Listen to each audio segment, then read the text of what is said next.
सबको यीशु पिता पुत्र और पवित्र आत्मा के नाम पर आमीन। आज माता कलीसिया पवित्र त्रित्व का पर्व मनाती है। हम लोगों का विश्वास का नींव है। कैटेकिज्म ऑफ कैथोलिक चर्च के 237 के टीचिंग के अनुसार ये तो एक बहुत बड़ा रहस्य है, मिस्ट्री है। प्रभु जब तक हमें कृपा नहीं देता हम इस रहस्य को समझ नहीं पाते हैं। ईश्वर एक है लेकिन तीन व्यक्तियां, पिता ईश्वर, पुत्र ईश्वर और पवित्र आत्मा ईश्वर। ईश्वर एक है बल्कि हमारा ईश्वर एक परिवार है। कुछ साल पहले पोप फ्रांसिस जब परिवारों का एक मिलन में एक छोटा बच्चा संत पापा से एक सवाल करता है कि सृष्टि के बारे में उनसे पूछा कि ईश्वर ने 6 दिन सृष्टि का कार्य किया, आकाश और पृथ्वी को बनाया, पेड़ पौधों को बनाया, तरह तरह की बातें कहे और 6वें दिन ईश्वर ने मनुष्य को बनाया। और बेटा इस प्रकार सवाल करता है, लेकिन प्रभु ये सृष्टि के कार्य करने से पहले क्या करते थे? एक पल के लिए संत पापा चुप रहे और उसके बाद इस बेटे को मुस्कुराते हुए उत्तर दिया कि हमारा ईश्वर सृष्टि के पहले प्यार करते थे। प्रियजनों, हमारे बाइबल के आधार पर ईश्वर प्रेम है। हम यूहन्ना के पहला पत्र अध्याय 4 पद संख्या 8 में 4 के 16 में हम इस बात को बार बार पढ़ता है कि ईश्वर प्रेम है। हमारा ईश्वर एक है, पिता पुत्र पवित्र आत्मा, बल्कि 3 व्यक्ति हैं और एक परिवार है। और एक परिवार है तो ये प्यार के सूत्र में बंधा रहता है। इसलिए प्यार करना है तो एक व्यक्ति खुद को प्यार नहीं कर सकता। खुद को प्यार करेंगे, नार्सिसिज्म ऐसे एक बीमारी, यानी अपने ही परछाई को प्यार करने का एक बीमारी के शिकार बनता है। प्यार करना है तो एक से अधिक लोगों की जरूरत है। बाइबल में इसलिए बार बार इस बात को हमें सीखने को मिलता है। हमारा ईश्वर प्रेम है और पिता पुत्र को, पुत्र पवित्र आत्मा को, एक दूसरे को प्यार करता है। और हम ये बात को, अनेकों लोगों के एक सवाल है कि बाइबल में त्रित्व के बारे में कहा गया है।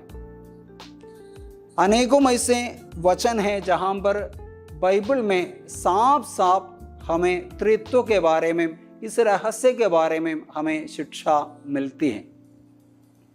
उत्पत्ति ग्रंथ अध्याय 1 पद संख्या 1-2 में प्रारंभ में ईश्वर ने स्वर्ग और पृथ्वी की सृष्टि की।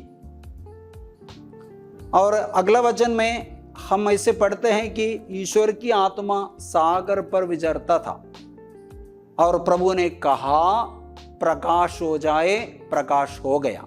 यानी सृष्टि करने वाले पिता वाणी द्वारा, वचन द्वारा, पुत्र यीशु द्वारा सृष्टि करता है और उस समय ईश्वर की आत्मा वहां पर कार्यरत था।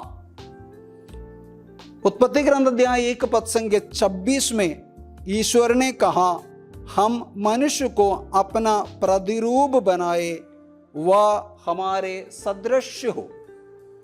हम शब्द का प्रयोग यहां किया गया है, यानी ईश्वर त्रिएक ईश्वर है।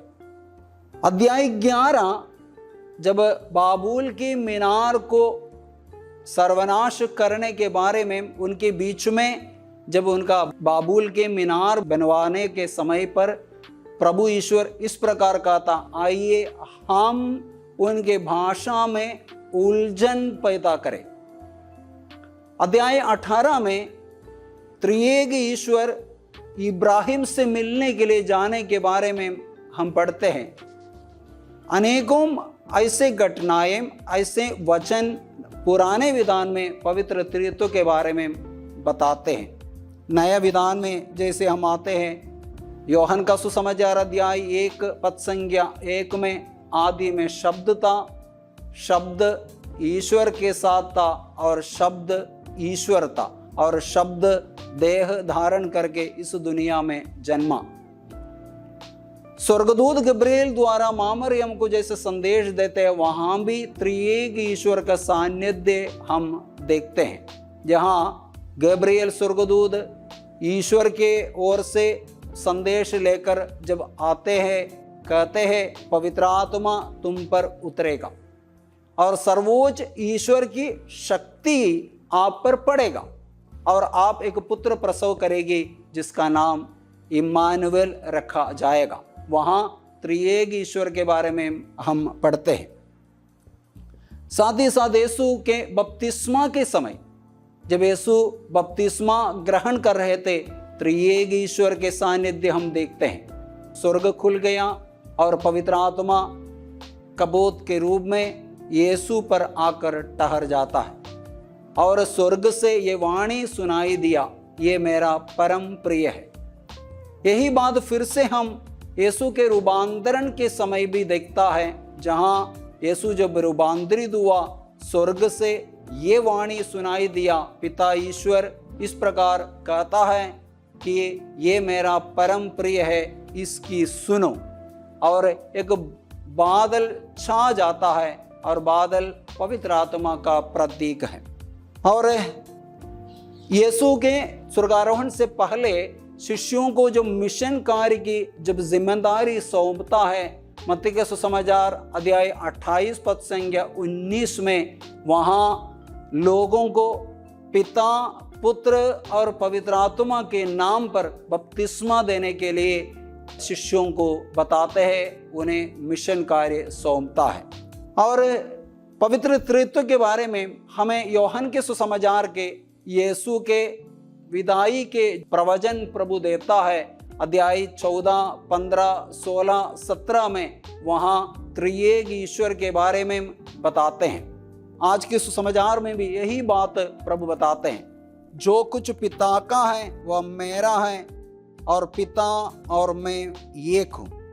यूहन्ना का सुसमाचार अध्याय 14 पद संख्या 9 में यीशु ने फिलिप से इस प्रकार कहते, जिसने मुझको देखा है उसने पिता को भी देखा है। बाइबल में यीशु पिता को महिमान्वित करने के लिए कोशिश करता है और पिता पुत्र ईश्वर को महिमान्वित करने के लिए कोशिश करते हैं और पिता पुत्र दोनों पवित्र आत्मा को महिमान्वित करने के लिए परिश्रम करते हैं। यानी ये तीनों एक परिवार है, प्यार के सूत्र में बंधा हुआ है। इसे अनेकों संतों ने पवित्र त्रित्व के इस रहस्य को कुछ ऐसे दृष्टांतों के जरिए हमें सिखाने के लिए कोशिश तो करते हैं। कुछ ऐसे संत जैसे कि संत पैट्रिक, उन्होंने एक पत्ते में 3 पत्ता इसे जुड़ा हुआ है। उस पत्ता शारोक नाम से एक पौधे का पत्ता है। ये पत्ता लोगों को दिखाकर इस प्रकार शिक्षा देता है, एक ये जो 3 पत्ते के रूप में है उसे अलग नहीं कर सकता। तीनों एसेंस में, सब्सटेंस में एक है, जुड़ा रहता है। संत सिरिल सूरज से पिता की तुलना करता है। सूरज और उसके किरणें प्रभु यीशु है और उसके गर्मी वो पवित्र आत्मा है। जॉन मरिया वियानी फूल के साथ इस रहस्य को लोगों को सिखाने के लिए कोशिश करते हैं। वहाँ हर फूल का रूप है, रंग है और खुशबू है। रूप, रंग और खुशबू ये पिता, पुत्र और पवित्र आत्मा के रूप में जॉन मैरी वियानी सिखाने के लिए कोशिश करते हैं। और पानी के 3 रूप के बारे में भी जॉन मैरी वियानी सिखाते हैं। साथ ही साथ कई संतों ने माइंड, वर्ड और ब्रेथ, हमारे श्वास और शब्द, साथ ही साथ मन के साथ इसे जोड़ देते हैं।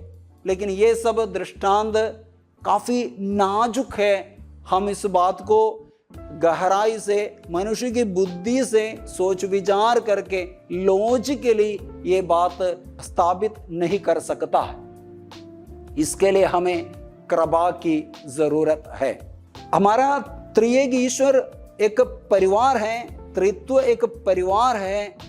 पुत्र पिता से लेता है और पिता को देता है, अपने को बलि चढ़ाकर पिता से लेता है और पवित्र आत्मा को देता। ये इसी प्रकार एक लेना देना ऐसे एक प्यार वाले रिश्ते में, अटूट बंधन में बंधा रहता है। जिस जगह यीशु जीवन बिताया उस इलाके में 2 ऐसे झील है। एक है गलीली झील, वो हमेशा लेता है और देता है, इसलिए इस झील में हर प्रकार के मछलियां भी पाए जाते हैं। और वहां से ये जो पानी बह के दूसरा एक सागर में गिर जाता है, वो गलीली झील से 4 गुना बड़ा है। मृद सागर जिसे हम कहते हैं, वो तो बस लेता है, देता नहीं। और कलीसिया चाहती है प्रत्येक परिवार पवित्र त्रित्व के मूल आधार पर होनी चाहिए। हमारे परिवार का मूल आधार प्रभु के इस प्यार में होनी चाहिए। प्रत्येक परिवार वैसे बनना प्रभु चाहते हैं। हमारे प्रियजनों, हमारे विश्वास का नींव है पवित्र त्रित्व का पर्व। साथ ही साथ कलीसिया के प्रत्येक प्रार्थना शुरू करता है इस त्रिएक ईश्वर के नाम पर क्रूस का चिन्ह लगाकर, और समाप्त भी वैसा ही करता है। एक एक संस्कार जब हम ग्रहण करते हैं, एक एक संस्कार पुरोहित से जो आशीर्वाद लेते हैं, शुरू करता है आशीर्वाद लेते हैं और समाप्त भी इस पवित्र त्रित्व के नाम पर ही समाप्त भी करता है। संत पौलुस एक कट्टर यहूदी था।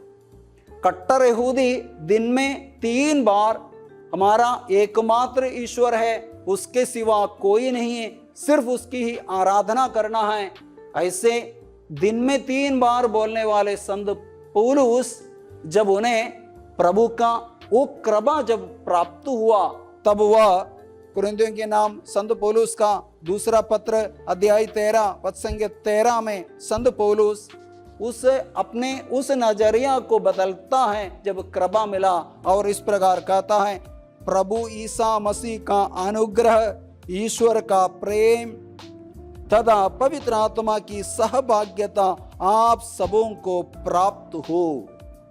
कट्टर यहूदी पर जब प्रभु के वो कृपा जब मिला, तब वे इस त्रिएक ईश्वर का वो ज्ञान उसे प्राप्त हुआ। आज के मिस्सा बलिदान में हम प्रभु से प्रार्थना करें, जब जब हम क्रूस का चिन्ह लगाते हैं, इस त्रित्व के नाम पर क्रूस का चिन्ह लगाते हैं, घर आशीष करते हैं या जो भी संस्कार ग्रहण करते हैं, हमेशा हम पवित्र त्रित्व के नाम पर ही हम आशीर्वाद देते हैं।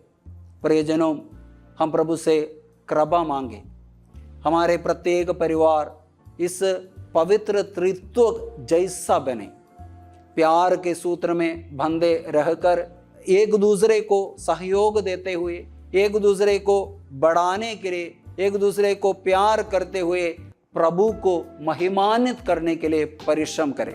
तब हम एक सच्चे मसीही बन सकेंगे। मिस्सा बलिदान में यही हमारी प्रार्थना रहे। प्रभु का आशीर्वाद हम सबों के साथ हमेशा बने रहे। पिता, पुत्र और पवित्र आत्मा के नाम पर आमीन।